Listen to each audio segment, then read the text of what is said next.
Un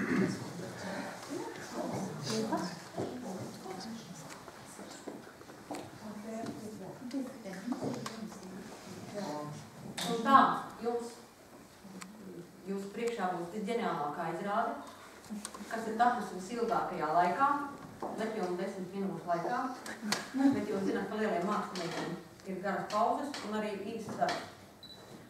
Un šī pasaka, un visi mēs esam sākus ar pasakām, es domāju, ka jūs arī esat sākus ar pasakām, un noteikti jūs visi arī zināt pasaku, kur saucās Pēterītis un Vilks.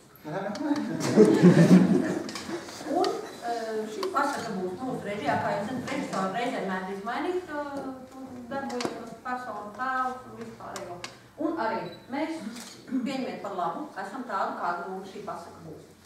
Un tātad ir Andras.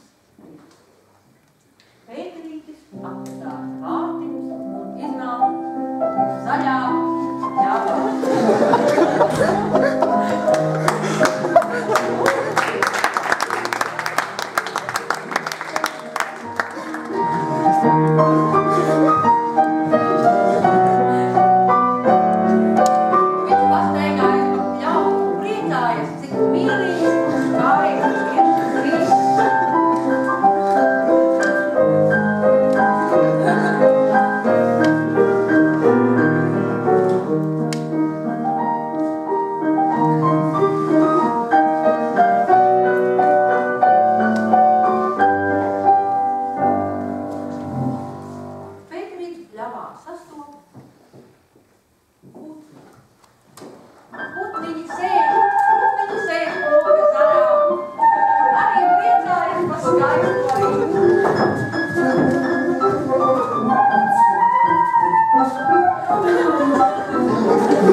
No meža iznāk lielais pelēkais vilks!